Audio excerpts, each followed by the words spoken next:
السلام علیکم ورحمۃ اللہ وبرکاتہ۔ کامیاب انسان کے ویور اللہ رب العزت کی بارگاہ میں دعا کرتے ہیں کہ اللہ تعالی ہم سب کو کامیاب انسان بنائے۔ محترم سامعین کرام، پچھلے ویڈیوز میں بھی کئی بار عرض کر چکے ہیں کہ کامیاب انسان بننے کے لیے اللہ رب العزت کے ساتھ تعلقات مضبوط بنانے ہوں گے۔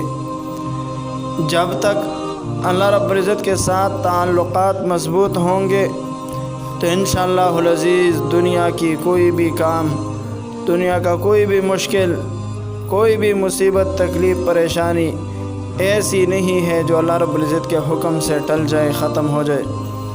ایسی کوئی حاجت نہیں رہے گی جو پوری نہ ہو۔ تو محترم سامعین کرام، آج کی ویڈیو میں ہم ایک آسان ترین اور پر اثر، سریع العمل، بہت تیز عمل کرنے والا ہے، اثر دکھانا، سریع التاثیر ہے، اثر بہت جلد دکھانے والی استخارہ ہے۔ استخارے کے کئی قسمیں ہیں جو کتابوں میں مذکور ہے، لیکن آج کی ویڈیو میں ہم اسماء حسنہ کے ذریعے استخارہ کرنا بتائیں گے۔ اسماء حسنہ، اللہ رب العزت کے بابرکت نام کے ساتھ استخارہ کرنا، جو انتہائی آسان بھی ہے اور بہت زبردست عمل کرنے والا ہے۔ وہ اللہ رب العزت کے یہ 5 نام ہے، اس کے ذریعے سے اللہ تعالیٰ سے مدد مانگے۔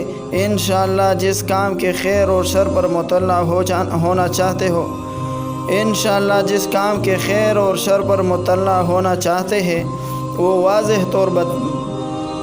واضح طور پر بتلا دیا جائے گا۔ اسماء حسنہ یہ ہے: یا علیم علمنی، یا خبیر اخبرنی، یا رشید ارشدنی، یا ہادی اہدنی، یا مبین بین لی۔ یہ کلمات 100 بار پڑھنا ہے۔ 100 بار، شروع میں 11 بار درود شریف پڑھ لیں۔ جب 100 بار پوری ہو جائے تو 11 بار درود شریف پھر پڑھ کر داہنی کروٹ پر قبلہ رو سو جائے۔ جب تک نیند نہ آئے تب تک ان اسماء میں سے کوئی ایک اسم مسلسل پڑھتے رہے۔ یا علیمو، یا خبیرو، یا رشیدو، یا ہادی، یا مبینو، جو بھی آپ کو آسان لگے اور جو پڑھنا ہے، ہو سکے تو 5 پڑھ لے اور اسی طرح پڑھتے پڑھتے سو جائے۔ بہت جلد اور واضح رہنمائی ملے گی۔ محترم سامعین کرام، آخر میں اللہ رب العزت کے اسماء حسنہ میں سے ایک نام مالک الملک، ملکوں کا مالک، مالک الملک، ملکوں کا مالک۔ جو شخص اس کا وظیفہ دے رہے ہیں، جو شخص یا مالک الملک، یا مالک الملک، یا مالک الملک اس کو ہمیشہ پڑھتا رہے گا، اللہ تعالیٰ اس کو غنی اور لوگوں سے بے نیاز فرما دیں گے اور وہ کسی کا محتاج نہ رہے گا۔ جو بادشاہ کسی ملک کو فتح کرنا چاہتا ہو، وہ اس اسم کو بہت پڑھے، انشاءاللہ کامیاب ہوگا۔ جو یا مالک الملک یا ذا الجلال والاکرام، یا مالک الملک یا ذا الجلال والاکرام بہت پڑھے گا، اگر وہ فقیر ہوگا تو غنی ہو جائے گا۔ یہ اسم کمال جمال رکھتا ہے۔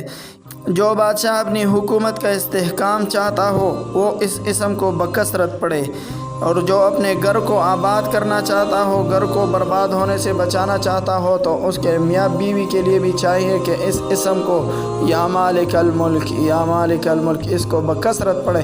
انشاءاللہ العزیز گھر آباد رہے گا، دل آباد رہے گا۔ اللہ رب العزت ہم سب کو کامیاب انسان بنائے اور عمل کرنے کی توفیق عطا فرمائے۔ السلام علیکم ورحمۃ اللہ وبرکاتہ۔